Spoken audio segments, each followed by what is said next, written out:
Okay, ji. Bismillahirrahmanirrahim, guys. Can you hear me? Yes, sir. Okay, we are going to start today's lecture.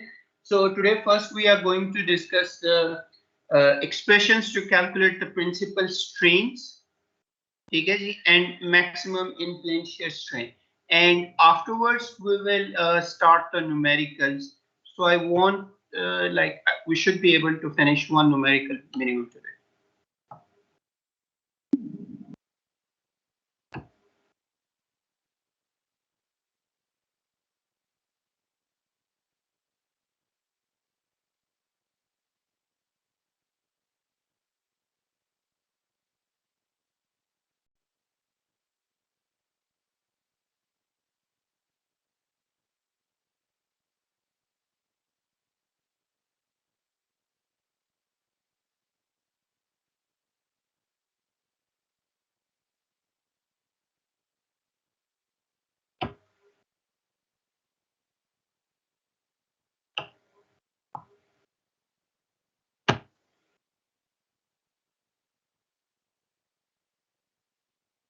I told you guys yesterday as well, I cannot wait for 15 minutes for you to enter into the class. Today, I will not allow anyone to enter into the class now. So please share the text with your class fellows. Because it's a 1 hour class and I had to wait 5 minutes. In fact, 7 minutes. Okay, ji. Bismillahirrahmanirrahim. Let's start with over today's lecture. Let me start the recording. So first of all, principal strains. So like stress, an element can be oriented at a point so that element's deformation is caused only by normal strains with no shear strain. Okay, ji?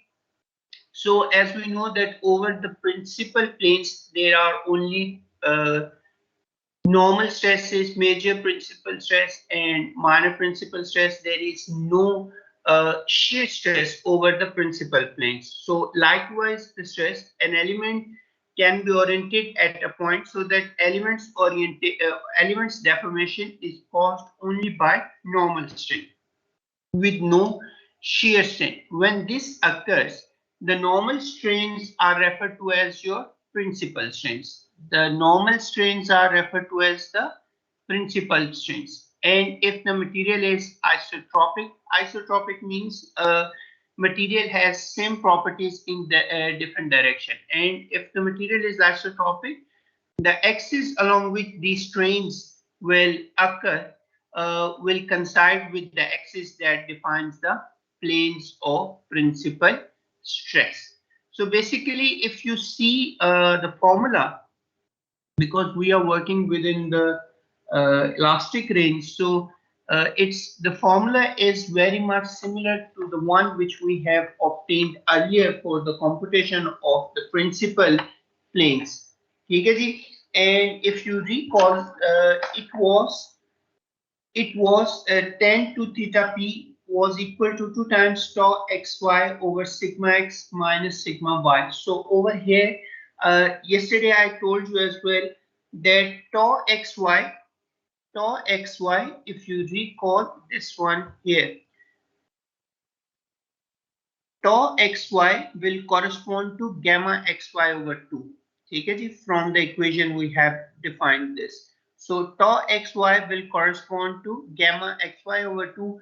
whereas tau x dash y dash corresponds to gamma x dash y dash over 2.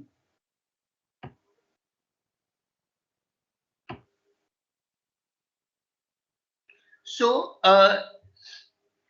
over here, the equation for the orientation of the principal planes is very much similar.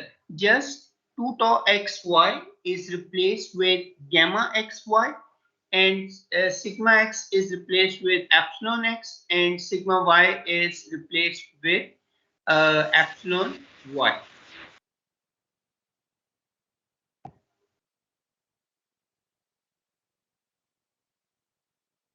So from equations 9.4 and 9.5, these were the equations. The 9.4 equation is the one which gives you tan to theta p, and equation 9.5 is the one that gives you tan to theta s. So from the equations 9.4 and 9.5 and the correspondence between stress and strain mentioned above, the direction of the x dash axis and the two values of the principal strains are determined from these two equations. So equation 10.8 give us the orientation of the principal planes based on the plane state of strain. Okay, so if you have gamma xy, epsilon x, epsilon y, you can compute the orientation of the principal planes. And there are two ways to calculate the major and minor principal strains. One is you can use this equation. This equation is again similar to the equation which we had for major and minor principal stress, is sigma 1, sigma 2, that is equal to sigma x plus sigma y over 2 plus minus under root sigma x minus sigma y over 2 square plus tau xy square. And if you recall, this was the resultant of the triangle. We last time when we derived the what you say these formulas for the orientation of the principal planes, we also said that tail is positive in the first and the third quadrant, and I drew the figures as well. So similarly here, in case of major and minor principal strains, epsilon 1, epsilon 2, that will be equal to epsilon x plus epsilon y over 2 plus minus under root epsilon x minus epsilon y over 2 square plus gamma xy over 2 square. Okay, so you can use this equation to get the major and minor principal strains. To get the major principal strain, you can use the positive sign, and to get the minor principal strain, you can use the negative sign. One more thing to be remembered here, that epsilon 1 will be over major principal strain, whereas epsilon 2 will be over minor principal strain. Okay, epsilon 1 is major principal strain, epsilon 2 is minor principal strain. And the other thing to be noted here, that if we get the orientation of the principal planes theta p1 and theta p2, and I can use this equation, to get the values of the maximum and minimum normal strains. So I can put the value of theta p1, that will give me epsilon 1, and I will put the value of theta p2 in this equation, I will get epsilon 2. Fine. So there are two ways to calculate maximum and minimum principal strains. First one, you can directly use this equation, equation 10.9, or other way around is you can use the values of theta p1 and theta p2 from equation 10.8, and you substitute these values in equation 10.5, and you will get your normal strains. Basically, normal strain corresponding to theta p1 will be your major principal strain, and normal strain corresponding to theta p2 will be your minor principal strain. Fine. Is this clear? Yes, sir. Then we have a maximum in plane shear strain. So similar to the equations 9, 6, 9, 7 which we had earlier, we can calculate what you say shear this orientation of the shear planes. ठीक है जी? If you recall the formula for the computation of shear stress, maximum in plane shear stress, that was tan to theta s is equal to minus sign, ठीक है जी, and this was sigma x minus sigma y over 2 tau xy. So here in case of maximum in plane shear strain, tan to theta s will be same the negative sign, epsilon sigma x will be replaced with epsilon x, and sigma y will be replaced with epsilon y. Gamma xy will 2 times tau xy will be replaced with gamma xy. ठीक है जी? And the maximum in plane shear strain, maximum in plane shear strain can be simply computed using this expression, this one. ठीक है जी? Just this one. And this if you recall the Mohr circle, you can actually see this, that in case of the computation of the major and principal stresses, you added what you say, this is resultant or radius, this portion, so you added radius in the average normal stress. ठीक है जी? Average normal stress plus the radius, average normal stress minus the resultant or the radius. Whereas in case of the maximum in plane shear stress, it was just the radius, ठीक है जी, or this resultant. So in case of maximum in plane shear strain, you will use tan to theta s is equal to minus epsilon x minus epsilon y over gamma xy, and the maximum in plane shear strain can be computed directly using this expression. Other way around is you have this theta s1 and theta s2. You can put this in equation 10.5 and you can get your values of the shear strains. Sorry, it should be 10.6, not 10.5. This one, 10.6. ठीक है जी? So basically in the equation form, it's the same now. So another thing, just like average stress, you can calculate the average strain, that is epsilon x plus epsilon y over 2. So basically, if you see, all the formulas are same. All the formulas are same except that in stress transformation, you were using sigma x, sigma y, and tau xy.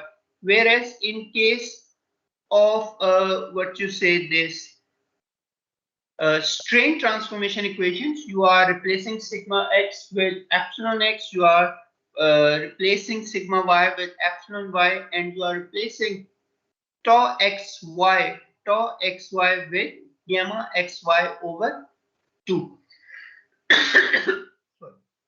Rest your equations are same. Ji. If this is clear, then we will proceed towards the numericals. If you have any query, you can ask me now. This we can prove it.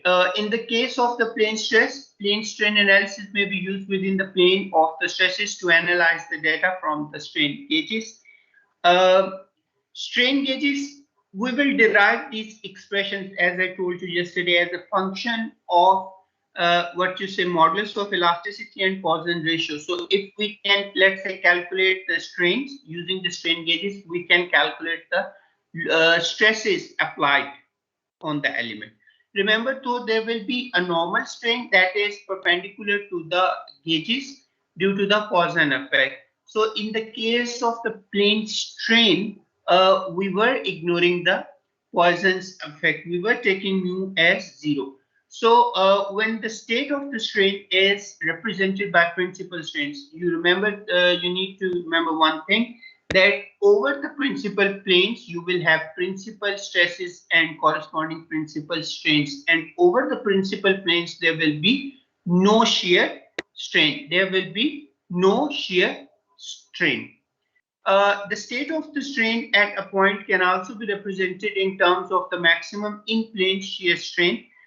In this case, an average normal strain will also act on the element. The element represented the maximum in-plane shear strain and its associated average normal strain. One thing about this point is that your maximum in-plane shear strain and the average normal strain, maximum in-plane shear strain and the average normal strain, it is acting over the shear planes. So it is acting over the shear planes. The element representing the maximum in-plane shear strain and its associated average normal strains is at 45 degrees from the orientation of element representing the principal strain. So if you recall, last time we have found out that theta P1 and theta S1, they are 45 degrees apart. Similarly, theta P2 and theta S2, they were 45 degrees apart. So let's start with the numerical. Please take out your copies, and calculators are required as well. And we will start over numerical work.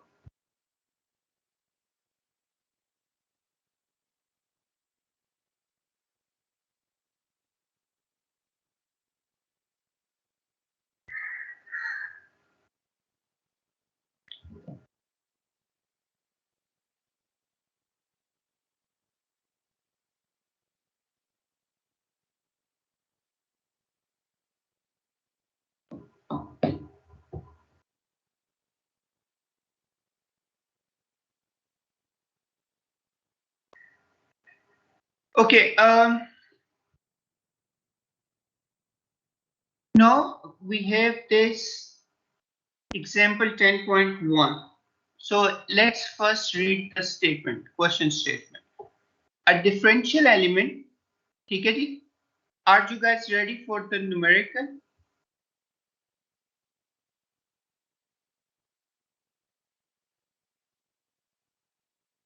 Are you guys ready for? Yes, sir. A differential element of the material at a point is subjected to a state of plane strain. Epsilon x is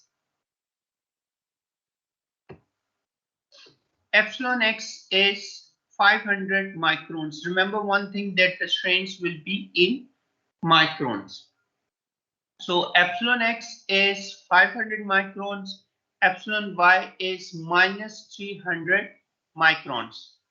Gamma xy, the shear strain is 200 microns, which tends to distort the element as shown in the figure. Now, if you see this figure, this is the solid block is your actual element with a dimension dx along the x-axis, with dimension dy along the y-axis, and you can see your strain about the x-axis is positive epsilon x dx. The change in the length along the x-axis is positive. There is elongation in the length along the x-axis. However, in the y-axis, you can see the change in length epsilon y dy is negative, meaning that this is negative. ठीक है जी, meaning this is not resulting in the elongation of the element. It is basically compressing the element. It is compressing the element. Then you have the shear strain. You can see this actual angle was 90 degrees. Now the angle has reduced. Now when the angle has reduced, so now this indicates that your shear strain is positive. So in the numerical, they are also letting you know with the signs. But if the signs are not given, you have to carefully see the figure, that what the figure is showing. The figure is clearly showing that the epsilon y dy is negative. Reduction in the length. Epsilon x dx is showing the, what you say, elongation of the element. So which tends to distort the element as shown in figure 10.5a. Determine the equivalent strains acting on an element of the material oriented at clockwise 30 degrees. clockwise 30 degrees is minus, clockwise is over negative. So clockwise 30 is minus 30 from the original position. First of all, everyone, please draw this figure so that you are well aware what's going on. Please draw this figure and let me know.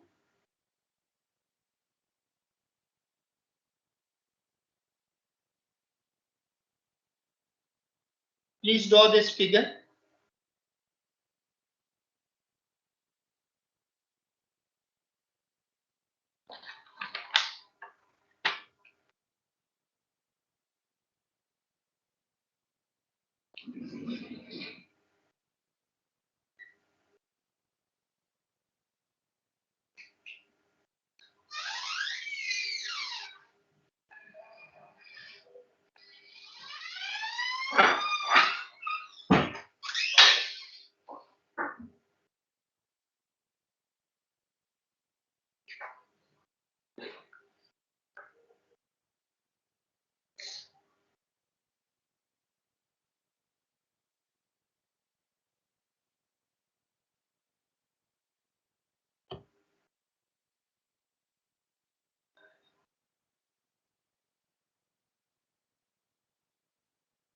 Please draw this figure. Once you have drawn this figure, please let me know.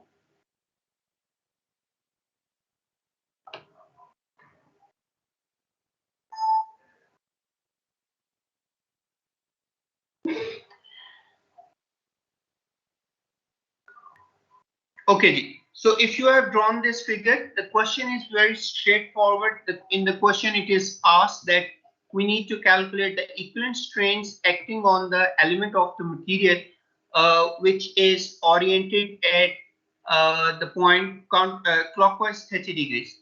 So clockwise theta is minus 30.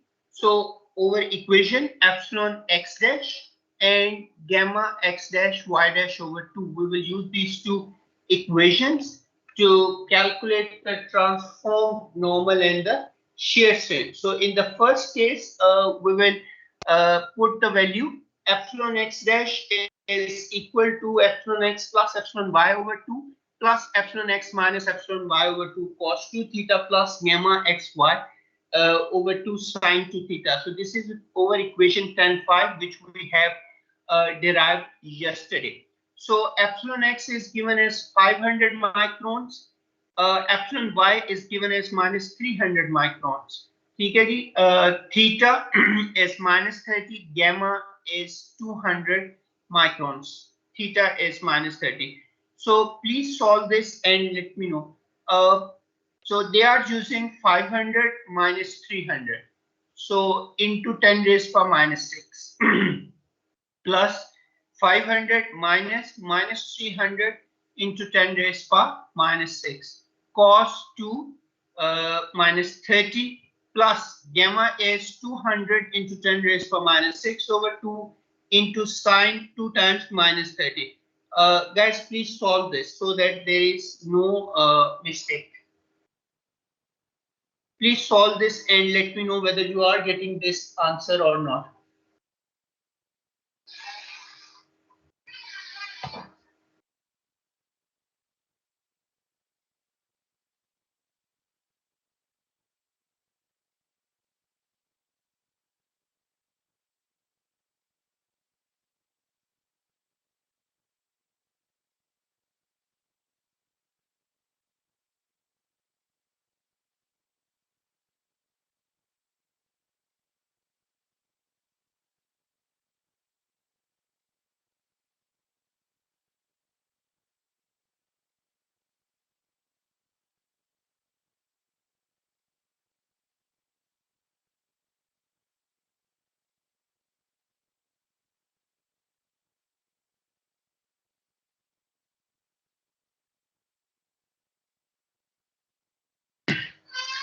G, did you guys got the same answer?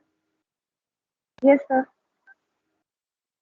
Everyone is getting the same answer because here they are with strains there is 10 raised from minus 6. So I do not want anyone to make the calculation error.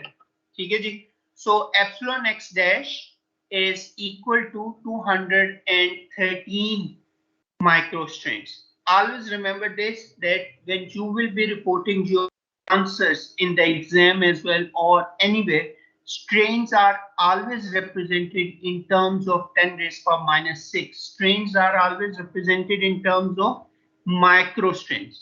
ठीक है जी? So strains are always represented in terms of microstrains. ठीक है? So always report the answer in terms of 10 raised power minus 6.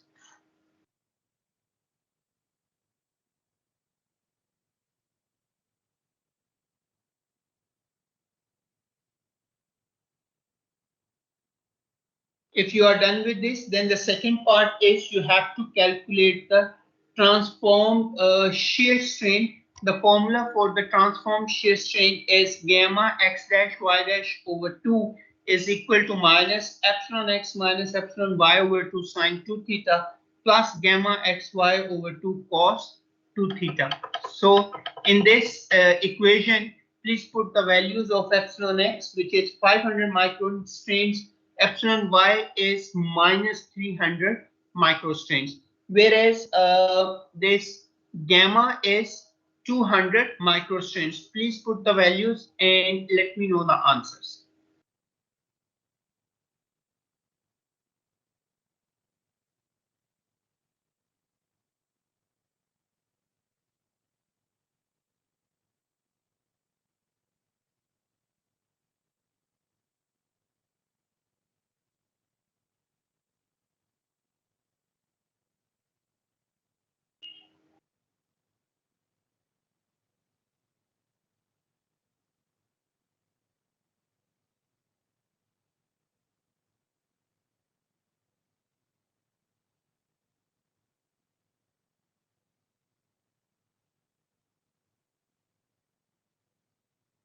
Ji, what's the value of the shear strain?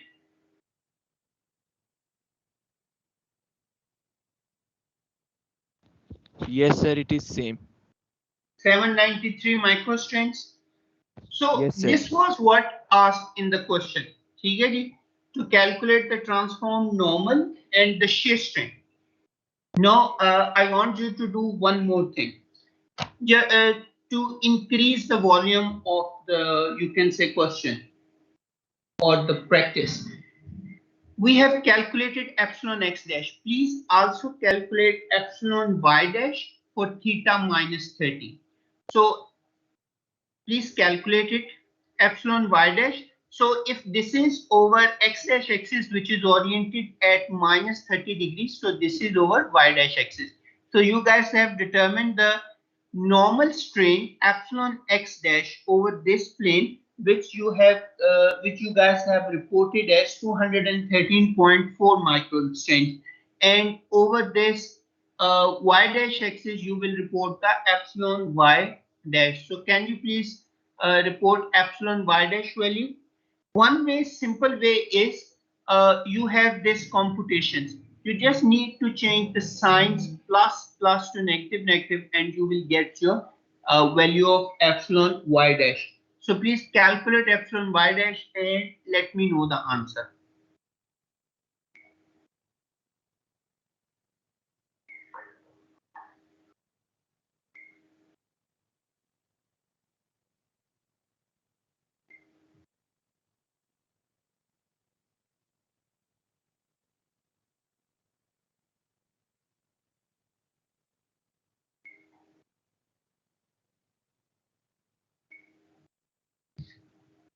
Please report epsilon y dash.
So what's the value of epsilon y dash?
So what